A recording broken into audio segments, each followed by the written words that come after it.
Hello out there in guitar land. It's Jeff from jeffrey-thomas.com, and I'm going to go ahead and preview page 1 for my guitar tab arrangement of Jingle Bell Rock. It is that time of year again, peeps.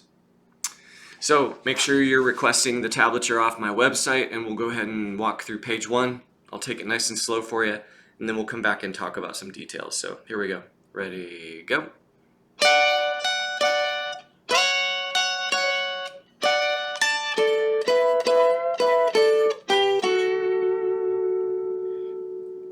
One.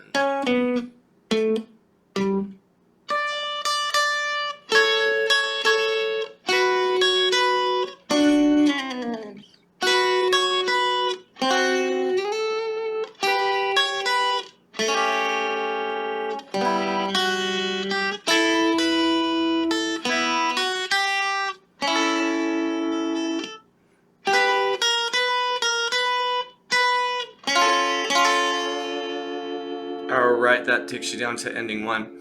And actually on the tab I don't hit the chord twice, I just go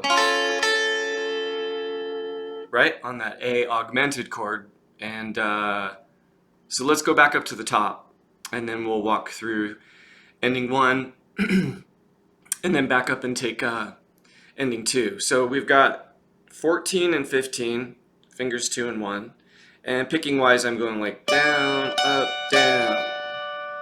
Okay, then there's a slide into 14s, so you can randomly pick any area back here before the 14s. So a lot of times on slides my students are getting a little confused with like where. Sometimes there's an exact point, like so for example if you're sliding to 14 you may back up and go from 13, right? Might be a grace note instantly into that 14. When there's no designation of a starting point for the slide, you're grabbing that space on the fretboard. The most important thing is that you're there on the beat, which is beat 3. So 3 and 4, 3 and 4, and once again down, up, down on the picking there. Then we have another slide into 14 and 15, and then 15 and 17 there, still staying with down, up on the picking.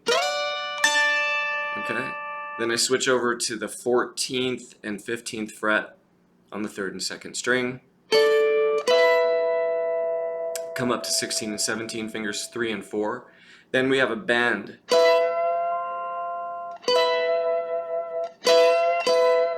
Okay, 2 strings, both of them. Bend up a half step. And then 14 and 15, come back to 12s on the 3rd and 2nd string with fingers 3 and 4.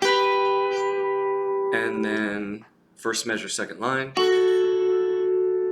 11 and 10. And then a little walk down on the second measure, second line, 1 and 2, 3, 4, and then we're into the verse. So 1 and 2, 3 and 4, 1 and 2, 3, 4. Okay, once again, different direction on this slide. Instead of going in, we're going back, up or down. So this 7, and once again it's more a matter of how much time you have when you're doing the slide. For example, here we're on the 7s and we have a half note, so it's beats 3 and 4. So I'll make sure that I time it out, so I go 3, 4, right? You can see my Nash. Not incredibly happy with it, with the Nash. Just a little side note here. This is not the relicking that I requested. It's like, this is light relicking. I requested medium relicking. Don't get me started. The neck feels great.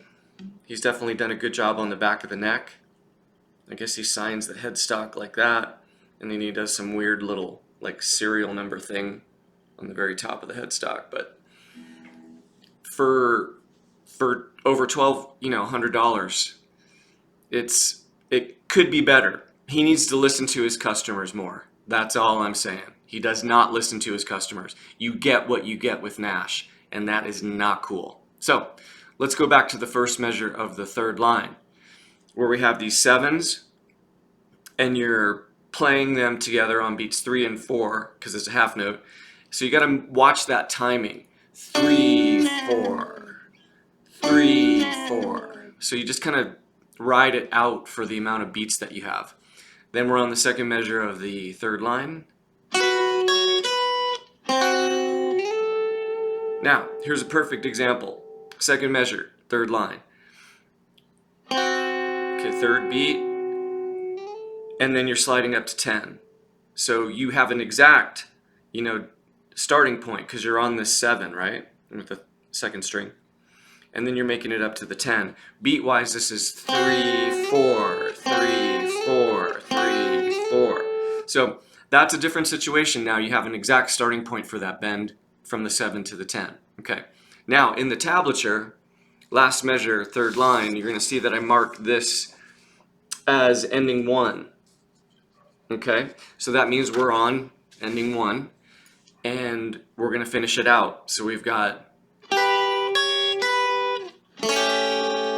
A7 action there for you. Then we're on the first measure of the fourth line.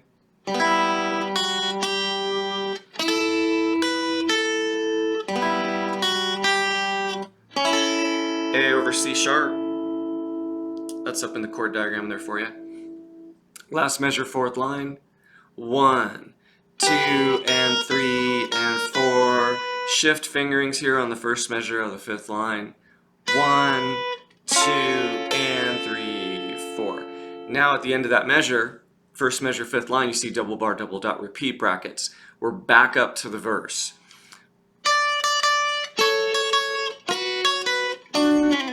Okay, continue that content.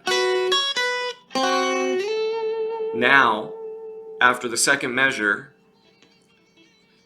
of the third line, you are headed to ending 2. So that's how the endings work. You've got an ending 1 and an ending 2 on this page. So now we pick up directly to ending 2, which is a G over D chord. And I fingered it like so, like a regular D shape, but up at 7. Okay?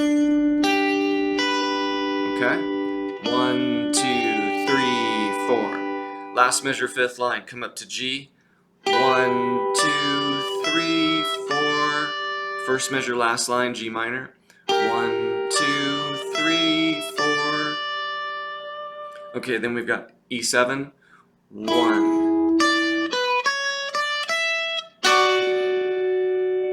And then we'll go into the bridge at that point.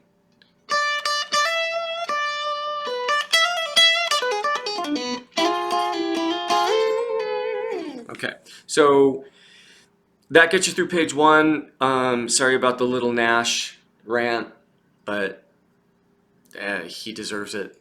And page 2 is basically just going to be finishing out on the bridge. So go ahead and request the tab using your submitting your email. I don't spam anyone. You will never hear from me again.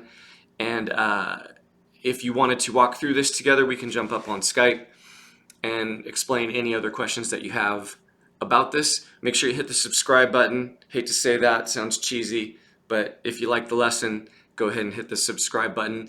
Trying to put out at least 2 or 3 videos a month on guitar, bass, or ukulele. All right, talk to you soon.